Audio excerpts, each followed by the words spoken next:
నమస్తే, welcome to our channel. నేను anchor సిరి. ప్రస్తుతం మనతో పాటు ఉన్నారు ప్రముఖ ఆధ్యాత్మికవేత్త, వాస్తు జ్యోతిష్య పండితులు కేఎస్ఆర్ గారు. గురుగారితో మాట్లాడదాం. గురుగారు నమస్కారం. నమస్తే అమ్మా. గురుగారు, ఈరోజు మనము జూన్ మాస ఫలితాలను చూసుకుందాము. ద్వాదశ రాశులకి అసలు ఈ జూన్ మాసంలో ఏ విధంగా ఉండబోతోంది, ఎలాంటి పరిహారాలు చేసుకుంటే వారికి ఇంకా శుభ ఫలితాలు వచ్చే అవకాశం ఉంది, ఒక్కొక్క రాశి గురించి క్లుప్తంగా మాకు వివరించండి గురుగారు. అందులో భాగంగా ముందుగా మేషరాశి గురించి. తప్పకుండా. అది మేషరాశి వారికి, అంటే మేషరాశి వారికి అనే కాకుండా జూన్లో ముఖ్యమైన పరిణామం అనేది ఏముంటుందంటే కనుక గురుడు ఓషలోకి రావటం అనేది ఉంటుంది. జూన్ 2వ తారీఖు, అంటే జూన్ 1 అర్ధరాత్రికి వస్తాడు. సో జూన్ 2, అందుకని ఆ రోజు నుంచి మనకి యమునా నది పుష్కరాలు ప్రారంభం అవటం అనేది ఉంటుంది. సో అయితే ఈ గురుడు ఓట్లోకి రావటం అనేది మంచి ఫలితం ఉంటుంది. తర్వాత ఇంచుమించు జూన్ మధ్యలోకి వచ్చేప్పటికి గురు శుక్రులు ఇద్దరు కూడా కలిసి ఒక రాశిలోకి రావటం అనేది ఉంటుంది. సో ఈ యొక్క గోచారం రీత్యా మీరు అడిగినట్టు ఒక్కొక్క రాశికి అసలు ఎలాంటి ఫలితాలు ఉంటాయి. సో మేష రాశికి కనుక తీసుకున్నట్టయితే కనుక ఖచ్చితంగా చతుర్థ స్థానంలో గురుడు మంచి ఓట్లలో సంచరించడం అనేది ఉంటుంది.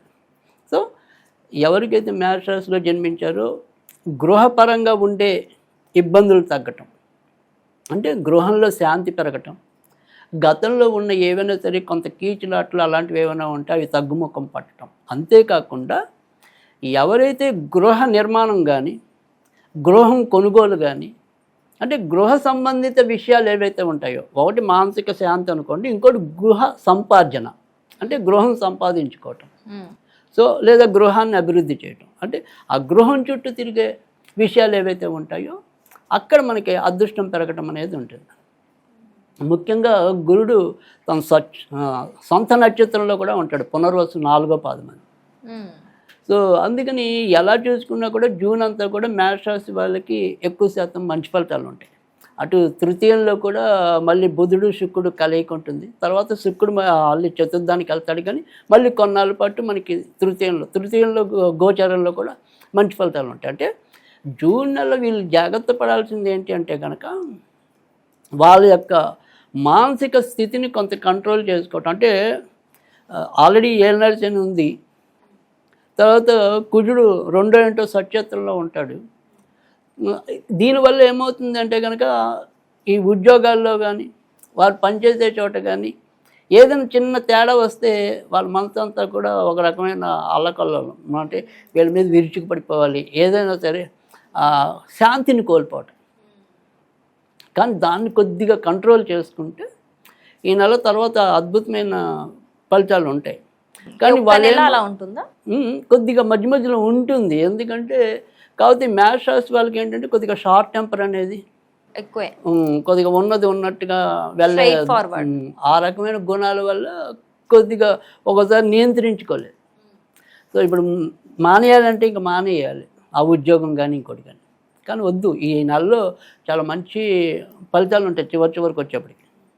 సో అందుకని ఇప్పుడు మనం తీసుకున్నది ఏదైనా సరే తొందరపాటుగా ఉంటే తర్వాత వచ్చే మంచి అదృష్టాన్ని కోల్పోతాం. కొద్దిగా ఓపిక పట్టండి, చాలా మంచి ఫలితాలు ఉంటాయి.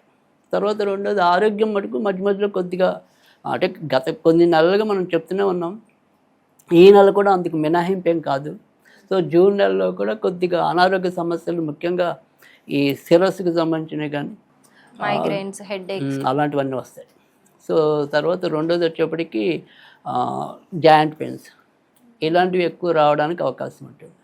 సో ఆ రకంగా కొంత ఇబ్బంది పెట్టడం అనేది ఉంటుంది. కానీ ఇటు అన్ని రంగాల వారికి, అంటే ఉద్యోగంలో ఉన్నవారికి ఉద్యోగం, వ్యాపారంలో ఉన్నవారికి వ్యాపారం, స్వతంత్ర వృత్తుల్లో ఉన్న వాళ్ళకి స్వతంత్ర వృత్తులు, ఎంతో కొంత ఖచ్చితంగా ఆదాయానికి అభివృద్ధి పరంగానే ముందుకు తీసుకెళ్లేలాగా ప్రస్తుతం ఉన్న గోచారం అయితే ఉంటుంది.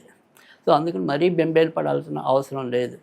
సో కొత్తగా పెళ్లి కావాల్సిన వాళ్ళకి కూడా ఇది రైట్ టైం. సో అందుకని జూన్ నెల ఆ రకంగా కూడా వాళ్ళకి అదృష్టాన్ని తెచ్చిపెట్టడం అనేది అయితే ఉంటుంది. కానీ ఎవరైతే మేషరాశిలో జన్మించి కొత్తగా సంతానం కావాలని కోరుకునే వారికి మాత్రం కొంతవరకు ఇబ్బంది కలగటం అనేది అయితే ఉంటుంది. సో అక్కడొక్కడే కొంత మైనస్ ఉంటుంది, కానీ ఎక్కువ శాతం అయితే కనుక మంచి ఫలితాలు ఉన్నాయి. మరి చిన్న చిన్న చికాకులు ఉంటాయని చెప్తున్నారు కదా, మరి ఎలాంటి రెమెడీస్ చేసుకోవాలంటారు? రైట్. ఇది ఈ నెల అంతా కూడా వాళ్ళు ఏదైనా సరే దేవాలయాలకి వాటికి వెళ్ళాలి అనుకుంటే కనుక వెంకటేశ్వర స్వామి గుడికి వెళ్తే కనుక ఇంకా ఎక్కువ మంచి ఫలితాలు రావటం అనేది ఉంటుంది. అలా కాకుండా ఏదైనా సరే ఒక స్విచ్ వర్డ్ లాంటివి చదువుకోవాలి అనుకుంటే కనుక amazing sun power begin now, amazing sun power begin now, ఇలాంటి స్విచ్ వర్డ్ ప్రతిరోజు కూడా ఒక 21 సార్లు చదువుకున్నట్టయితే కనుక వాళ్ళకి ఖచ్చితంగా మంచి సూర్యోదయం రావటం అనేది ఉంటుంది. ఓకే, చాలా అంటే ఈజీ రెమెడీస్ చెప్పారు గురువు గారు. అంటే ఎవరైనా ఎక్కడుండైనా వాళ్ళు మనస్ఫూర్తిగా భక్తి ఖచ్చితంగా చదువుకోవచ్చు. ఓకే, ధన్యవాదాలు గురువు గారు.